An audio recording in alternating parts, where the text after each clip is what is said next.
त्रिवेज मीडियाच्या प्रेक्षकांचं पुन्हा एकदा स्वागत. दररोज आपण नवा विषय घेऊन येत असतो, परंतु अर्थकारणाच्या संदर्भात मराठी माणसाला अधिक सजग करणं, मराठी माणसाचं त्यावर अधिक प्रबोधन करणं हे फार महत्वाचं आणि गरजेचं आहे. त्यामुळे आपण अर्थक्षेत्रातील जे विषय असतात त्या विषयांना घेऊन जे अतिथी असतात, महनीय अतिथी, ते माननीय विश्वास उटगी सर आपल्या सोबत आजही आहेत. विश्वास उटगी सर, आपलं सर्वप्रथम त्रिवेज मीडियामध्ये स्वागत. सर, कालच केंद्र सरकारने असं जाहीर केलं, म्हणजे त्यांच्याकडून केंद्रीय मंत्री अश्विनी वैष्णव यांनी जाहीर केलं की देशामध्ये 10 राज्यांमध्ये 12 औद्योगिक स्मार्ट शहरं निर्माण केली जातील आणि त्यासाठी त्यांनी काही निधी हा सरकार देणार आहे आणि काही औद्योगिक कुटुंब. तर खरंच या प्रकल्पामध्ये काही वास्तव आहे का? अचानक आणलेला आहे का? अर्थसंकल्पामध्ये याला काही स्थान आहे का? किंवा या संदर्भातल्या तशा काही सूचना किंवा तरतुदी होत्या का? आणि जर तसं असेल तर हा प्रकल्प अचानक बाहेर कसा आला? त्यावर अर्थसंकल्पाच्या अनुषंगाने चर्चा का झाली नाही? या सगळ्या विषयांवर आपण निश्चितपणे आज प्रकाश टाकणार. सर, आपण या विषयावर आपलं मत मांडावं. धन्यवाद. हा विषय आपण आज निवडला चर्चेकरता. तुम्ही जो उल्लेख केलात की 10 मोठ्या राज्यांमध्ये आणि त्यांच्या कॉरिडॉर्समध्ये एक नवीन प्रकारचं प्रोजेक्ट्स, ज्याला सरकारचं असं म्हणणे की 12 इंडस्ट्रियल स्मार्ट सिटीज आम्ही निर्माण करतो. आता इंडस्ट्रियल स्मार्ट सिटी त्याचा अर्थच उद्योगाची ठिकाणं असतील आणि ती स्मार्ट सिटीच्या अंतर्गत असतील. आणि सरकार असं म्हणतंय, ज्याला कॅबिनेटने कालच अप्रुव्हल दिलं, की आम्ही 28,000 कोटीपेक्षा जास्त, एक्झॅक्टली सांगायचं झालं तर 28,602 कोटी रुपयेचा हा प्रोजेक्ट आहे आणि तो 10 राज्यांमध्ये होईल. आता त्याच्यासाठी त्यांनी राज्य जी निवडलेली आहे, त्याच्यासाठी त्यांनी जे काही कॉरिडॉर्स निवडलेले आहेत, याचा उल्लेख अशा तऱ्हेच्या आम्ही इंडस्ट्रियल कॉरिडॉर्स निर्माण करू हे बजेटमध्ये आलेलं आहे. त्यामुळे त्या बजेटच्या अनुषंगाने इम्प्लिमेंटेशनचा प्रोसेस जो आहे तो आता ज्या निवडणुका आहेत, तुम्ही लक्षात घ्या की जम्मू काश्मीर, त्यानंतर हरियाणा, नंतर लगोलग तुमचं झारखंड आहे आणि अर्थात महाराष्ट्र आहे. या 4 ठिकाणी निवडणुका पुढील 2 महिन्यात होतील. लगेच पुढच्या वर्षी 2 मोठ्या निवडणुका आहेत. आता अशा वेळेस बजेटमधल्या ज्या काही गोष्टी ज्या आहेत, उद्योगाशी संबंधित, रोजगार निर्मितीच्या संदर्भात, याच्यावरती केंद्र सरकार आता भर देत आहे. कारण प्रश्न आहे, चर्चेतला प्रश्न आणि वास्तवातला प्रश्न हा प्रचंड महागाई, प्रचंड बेरोजगारी आणि नवीन रोजगार निर्माण करता सरकार काहीच करत नाही. याला एक उत्तर देण्याचा एक प्रयत्न सरकारने बजेटच्या मार्फत आम्ही हे करू आणि आम्ही ते करू अशा पद्धतीने कालच्या कॅबिनेटच्या मीटिंगमध्ये हे अप्रूव्ह करून घेतलं आणि जाहीर केलं. पण जाहीर झालेली गोष्ट ही अत्यंत त्रोटक आहे. त्रोटक मी यासाठी म्हणतोय की ते असं सांगतात की आम्ही 1.5 लाख कोटीपेक्षा जास्त गुंतवणूक या ठिकाणी येईल आणि हे आम्ही ताबडतोब हाती घेत आहोत. हे झालं, मी याला त्रोटक असं म्हणतोय. आणि याकरता त्यांनी जे काही प्रस्ताव ठेवलेत, या प्रस्तावामध्ये अनेक विदेशातल्या कंपन्या, देश म्हणजे स्वित्झर्लंड असतील किंवा स्वीडन असेल किंवा जर्मनी असेल, सिंगापूर आहे, यांनाच आमंत्रण दिले की तुम्ही या स्मार्ट सिटीमध्ये गुंतवणूक करा. आणि त्यांची अपेक्षित गुंतवणूक ही जवळजवळ 1.5 लाख कोटीची आहे. आता हा साईज ऑफ द इन्व्हेस्टमेंट जो आहे, कुणाकडून येणार आणि किती येणार हे स्पष्ट झालं. कुठे येणार याच्यावरती आपण जरा स्पष्टीकरण जर घेतलं तर त्याची कॉस्ट जी आहे ती 28,602 कोटी मी सांगितलं. त्याच्यामध्ये लँड कॉस्ट जी आहे ती 11,000 कोटी आहे. आणि ज्यांना या ठिकाणी पार्टिसिपेट व्हायचे या गुंतवणुकीमध्ये, त्यांचं इक्विटी पार्टिसिपेशन हे कोणाबरोबर असेल हे ठरलेलं नाहीये. पण ते इक्विटी पार्टिसिपेशन 12,000 कोटीचं आहे. म्हणजे साधारणपणे 23,000 कोटी इथेच झाले. बाकी मग प्लग आणि स्टार्ट अशा तऱ्हेची आम्ही 24 तास इलेक्ट्रिसिटी प्रोव्हाइड करू, आम्ही सातत्याने पाणी पुरवठा करू, स्वस्त दरात सर्व इन्फ्रास्ट्रक्चर प्रोव्हाइड करू आणि मग गुंतवणुकीसाठी एक आकर्षक वातावरण निर्माण करू. आणि त्यासाठी 6 कॉरिडॉर जे आहेत, जे गेले काही वर्ष सरकार सातत्याने म्हणतं.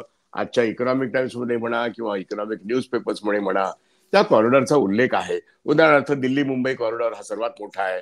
तुम्ही बघत असाल तर हैदराबाद विशाखापट्टणम किंवा कोइंबतूर चेन्नई हे किंवा ओरिसा टू चेन्नई हे जे कॉरिडॉर्स आहेत हे फार महत्वाचे आहेत. तसं म्हटलं तर दिल्ली आग्रा आहे किंवा उत्तराखंड पासून ते दिल्लीपर्यंतचे कॉरिडॉर्स आहेत. कलकत्ता बिहार याला कनेक्ट करणारे कॉरिडॉर्स आहेत. राजस्थान गुजरात पंजाब याला कनेक्ट करणारी कॉरिडॉर्स आहेत. आणि ही सगळी इंडस्ट्रियल कॉरिडॉर्स आहेत. यापैकी 6 कॉरिडॉर्स हे मोठ्या शहरांना मोठ्या राजधान्यांना जोडणारे आहेत. म्हणजे महामार्ग रेल्वे मार्ग असे जोडणारे हे इंडस्ट्रियल कॉरिडॉर आहेत. आणि त्या ठिकाणी स्मार्ट सिटी, पण त्या स्मार्ट सिटी मध्ये इंडस्ट्रियल कॉरिडॉर, याचा अर्थ शहरी विभागामध्ये औद्योगिक गुंतवणूक त्याकरता एक सुविधा केंद्र निर्माण करणं असा ह्याचा अर्थ आहे. म्हणून 10 राज्य आणि 6 कॉरिडॉर आणि 28,602 कोटीचा एकूण सरकार गुंतवणार. त्याच्यामध्ये 11,000 कोटी रुपये, बरं का, 11,000 कोटी रुपये हे ज्याला आपण म्हणू की 12,000 इक्विटीचे असतील, तर लँड कॉस्ट जमिनीची किंमत 11,000 कोटीची ही ढोबळमानाने आहे. या तपशिलातून आपण काय अर्थबोध घ्यायचा? आपण थोडस मागे वळून गेलं आणि लोकांनी आपण आठवण्याचा प्रयत्न करावा. हे मोदी सरकारचं 11वं वर्ष आहे आणि पहिल्या 10 वर्षामध्ये आम्ही 100 स्मार्ट सिटीज निर्माण करू अशा घोषणा, अनेक घोषणांपैकी एक महत्वाची घोषणा, आम्ही 100 स्मार्ट सिटी निर्माण करू असं 2014-15 पासून मोदी स्वतः बोलतायत. या स्मार्ट सिटीच्या बरोबरच औद्योगिक केंद्र निर्माण करू हेही ते म्हणतायत. आणि आता जेव्हा ही 10 शहरं, 10 राज्य आणि कॉरिडॉर 6 याच्यामध्ये जे स्मार्ट औद्योगिक शहरं निर्माण करायची आहेत ती वेगळी कशी असतील? त्यामुळे मागे वळून बघणं आवश्यक आहे की 100 स्मार्ट सिटीज मध्ये आपल्याला स्मार्ट सिटी कुठेच दिसत नाहीयेत. जसं स्वच्छ भारत योजनेमध्ये काही टॉयलेट दिसतात, पण स्वच्छ भारत दिसते का? स्वच्छ पाणी दिसते का? गंगा नदी स्वच्छ झालेली, यमुना नदी स्वच्छ झालेली आपल्याला दिसतंय का? आपल्याला बडे बडे इन्फ्रास्ट्रक्चर आता त्याची गळती होते आणि महाराजांचा पुतळा सुद्धा पडलेला आपण पाहिलेला आहे. याच मोदींनी ज्याची इनॉग्रेशन 8 महिन्यापूर्वी केली, त्या महाराजांचा राजकोट मालवण इथला पुतळा पडला. अशाच पद्धतीने राजकोट या शहराला लागून जे एअरपोर्ट निर्माण झालं ते गळायला लागलेलं आहे. अटल सेतू जो नुकताच बांधला, ज्याचं उद्घाटन अटल बिहारी वाजपेयी नव्हे त्यांच्या नावाने निर्माण झालेला सेतू, त्याची खरं तर सुरुवात पृथ्वीराज चव्हाणांच्या कालखंडात झालेली आहे, पण बांधला आता एकनाथ शिंदेच्या कालखंडात. आणि मोदींनी त्याचं उद्घाटन केलं. त्याला भेगा पडलेल्या आहेत. पेपर लीक होत आहेत, एअरपोर्ट लीक होत आहेत, मंदिर लीक होत आहे आणि नवीन संसद भवन पण लीक होत आहे. अशा या कालखंडामध्ये ऑलरेडी अनेक राज्यांमध्ये आपण बघतो की करोना पूर्व आणि करोना नंतर जर एकूण या देशातल्या प्रत्येक राज्यांमध्ये औद्योगिक केंद्र, ज्याला आपण नॉर्मली MIDC म्हणतो, म्हणजे महाराष्ट्रात त्याला पॉप्युलरली औद्योगिक केंद्र म्हणजे MIDC, आणि याची सुरुवात अर्थातच शरद पवारांच्या कालखंडात झालेली आहे. त्यामुळे छोटे मोठ्या साईजचे जे मोठे उद्योग आहेत जिल्हा केंद्रामध्ये, ते जिल्ह्याच्या शहराच्या बाहेर मोठमोठी औद्योगिक केंद्र आहेत. नाव घेऊन सांगायचं झालं तर पिंपरी चिंचवड आहे, चाकण आहे, नगर आहे. आपण भिवंडी आणि वाडा आणि पालघर या भागात बघतो. ठाणे वागळे सेटला 5,000 कारखाने आहेत.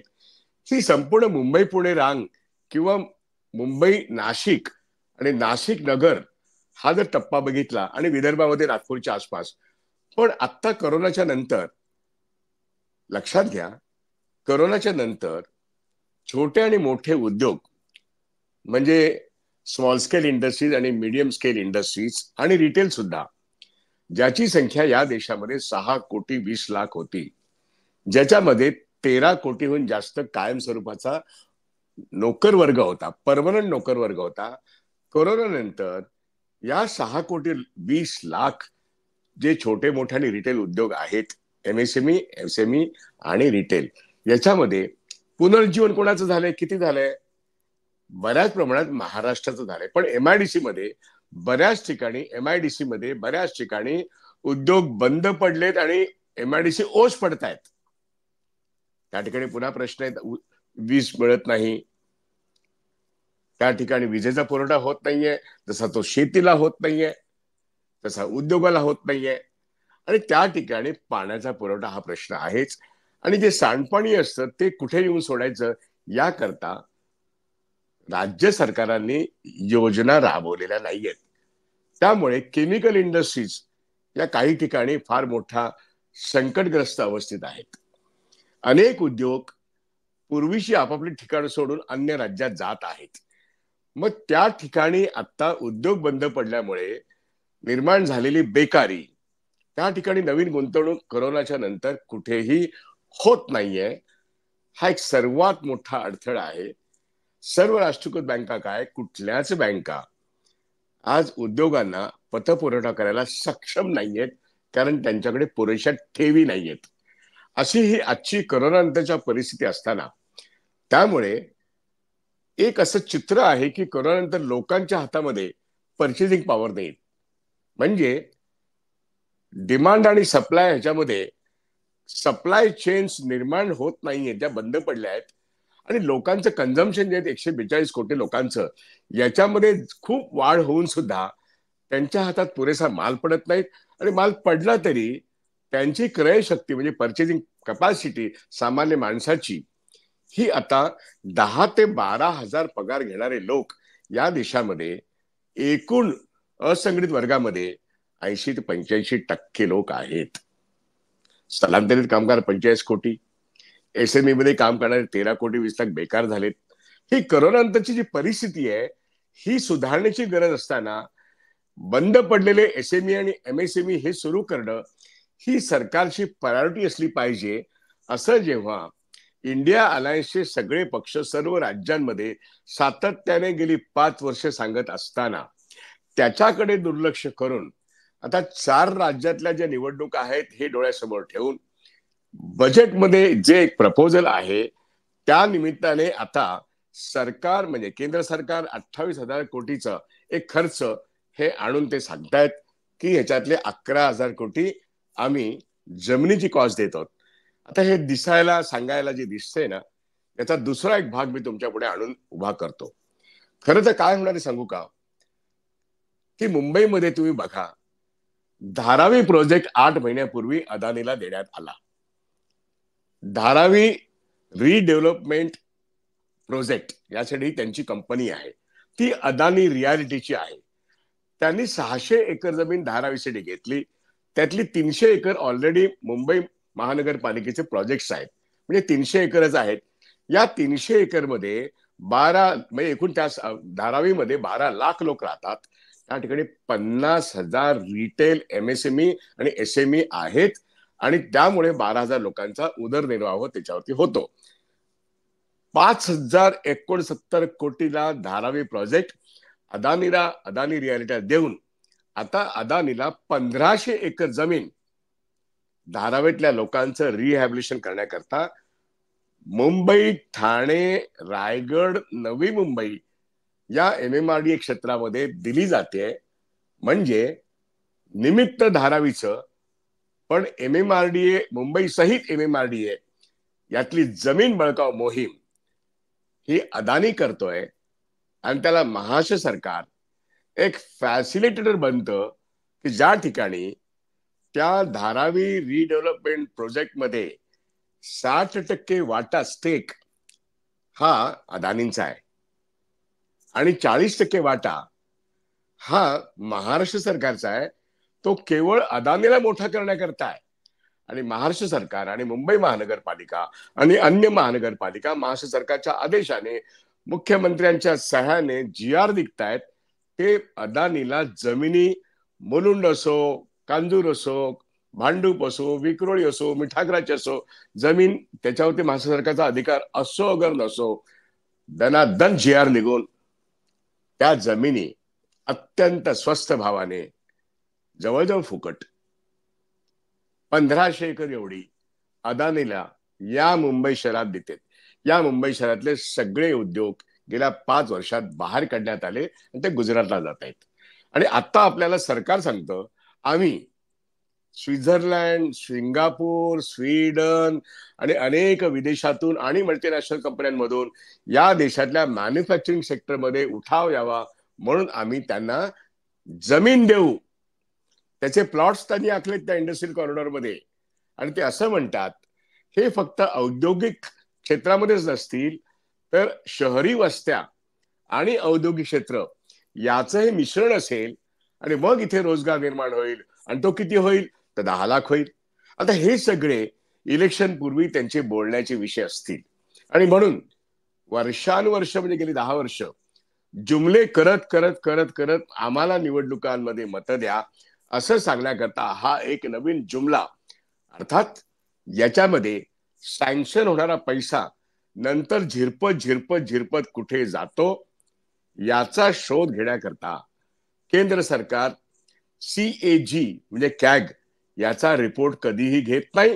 जनतेपुढे तो रिपोर्ट कधीही 10 वर्षात आलेला नाहीये. आणि म्हणून मी इतक्या तपशिलामध्ये हा जो जुमला आहे हा मी समजावून सांगण्याचा प्रयत्न करतोय.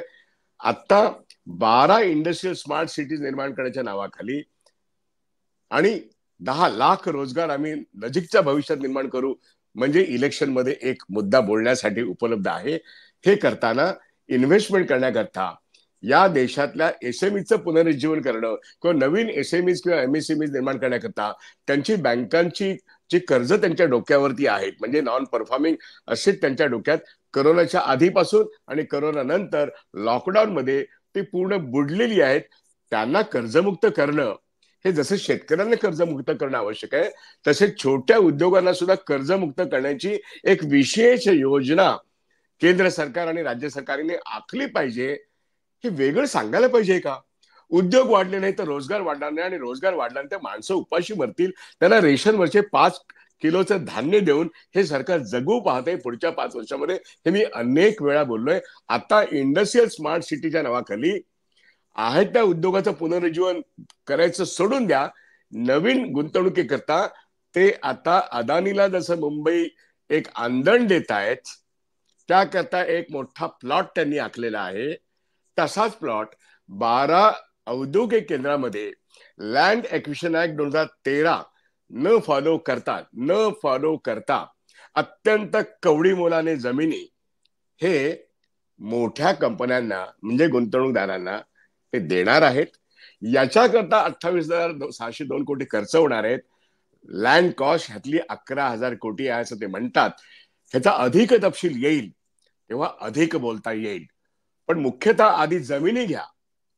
आम्ही तुम्हाला सगळं इन्फ्रास्ट्रक्चर देऊ आणि मग इलेक्ट्रिकल व्हेकल्सच्या निर्मितीसाठी किंवा अशाच तऱ्हेचे जे आधुनिक प्रॉडक्ट्स आहेत याच्या निर्मिती करता कुणाची गुंतवणूक त्यांना हवी आहे हे निश्चितच आता ऑफर सिंगापूर, चायना यांच्याकडून आणि चायनाला ऑलरेडी मोठमोठी कॉर्पोरेट कॉन्ट्रॅक्ट त्यांनी दिलेली आहेत.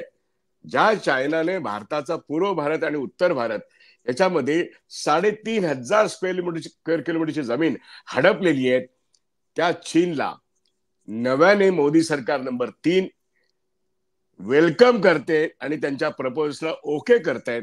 ऑलरेडी अदानींच्या 10 कंपन्यांमध्ये चीन हा भागीदार आहेच. आणि मार्केटमध्ये विदेशातली जी गुंतवणूक येऊन त्यांच्या शेल कंपन्यातली गुंतवणूक येऊन त्यांचे जे शेअरचे भाव वाढलेले आहेत याच्याविषयी सेबीच्या चेअरमन बुश मॅडम काहीही करत नाहीत की मला त्याची मिलीभगत आहे. हे उघड झालंय इंडियन बँकमुळे. त्यावरही सरकार काही बोलणार नाही. पण चीनची गुंतवणूक मात्र याच सगळ्या इंडस्ट्रियल कॉरिडॉरमध्ये आणि याच सगळ्या इंडस्ट्रियल स्मार्ट सिटीमध्ये होणार. आणि त्याच्यामध्ये दादागिरी ही अर्थातच अदानी आणि अंबानींची असणार आहेत. छोटे उद्योग हे मारायला त्यांनी सोडलेले आहेत.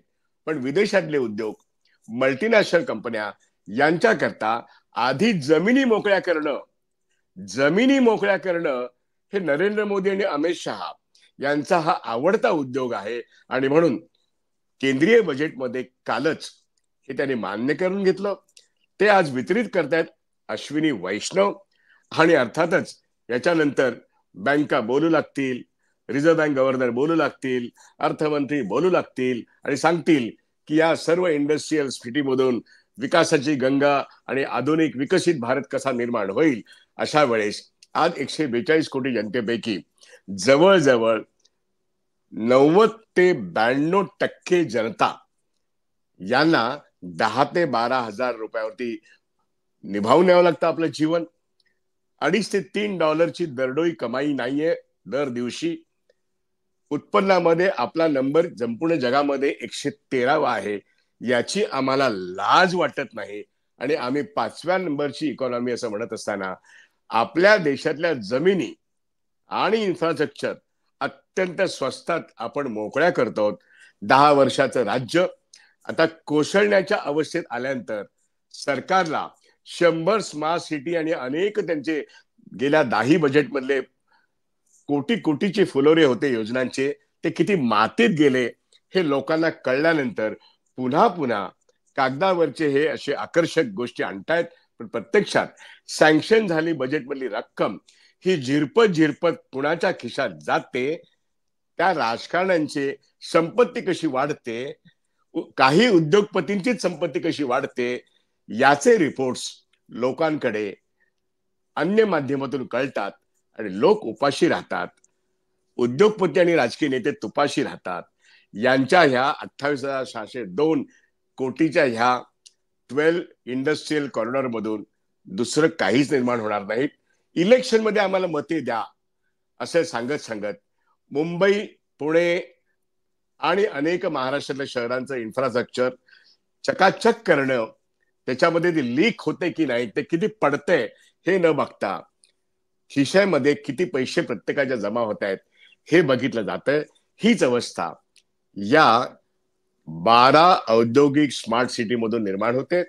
आणि म्हणून कागदावरती फुलोरे निर्माण करायचे, लोकांकडून मतं घ्यायची, याच्यापेक्षा आता तरी दुसरा त्याचा काही अर्थ नाही.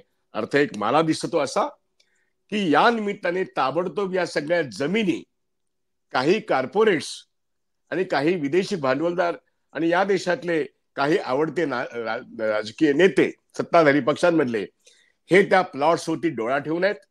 आणि ते प्लॉट्स कब्जात आणून त्या प्लॉट्सचं नंतर काय करायचं, त्यामुळे लँड ग्रॅब मुव्हमेंट हे अत्यंत कवडी मोलात भावामध्ये जमीन बळकाव मोहीम सरकार या 12 इंडस्ट्रियल स्मार्ट सिटी मार्फत करते आहेत. जे मुंबईमध्ये धारावी डेव्हलपमेंटच्या निमित्ताने अदानीला फॅसिलिटिंग रोल निर्माण होतोय, तोच रोल केंद्र सरकार काही राज्य सरकारांना हाताशी धरून त्यांची अतिशय स्वस्तातली जमीन बळकावण्याकरता एक फॅसिलिटिंग रोल खेळतोय. आणि हीच ती 12 इंडस्ट्रियल कॉरिडॉरची निर्मितीची कथा आहे. आपण तपशिलामध्ये वेळोवेळी बोलूयाच. लोकांना अर्थव्यवस्था नेमकी काय चालली आणि कशी चालली हे समजून घेण्याकरता टप्प्याटप्प्याने हे सगळं बोलावं लागेल, समजून घ्यावं लागेल. आणि या अर्थव्यवस्थेतल्या कॉन्स्पिरसीज जमिनीशी निगडीत आहेत, तंत्रज्ञानाशी निगडीत आहेत, भांडवलाशी निगडीत आहेत, भांडवल बाजाराशी निगडीत आहेत. आणि त्याला फॅसिलिटिंग रोल केंद्र सरकार आणि भाजप प्रणित राज्य सरकार करतायत. हे आपण सगळ्यांनी शांतपणे समजून घेण्याची गरज आहे. धन्यवाद. मी इथेच थांबतो. हा व्हिडिओ आपल्याला आवडला असल्यास आपण तो सर्क्युलेट करावा ही विनंती. धन्यवाद सर. अतिशय परखड विश्लेषण आपण या विषयावर केलेलं आहे आणि निश्चितपणे प्रेक्षकांना हे आजचं प्रबोधन परकीय व्यवस्थेला पुन्हा कसं आमंत्रित केलं जात आहे हा याच्या मधला एक अतिशय सारगर्भ अर्थ आपण प्रेक्षकांसमोर मांडलाय. धन्यवाद आजच्या विश्लेषणाच्या निमित्तानं.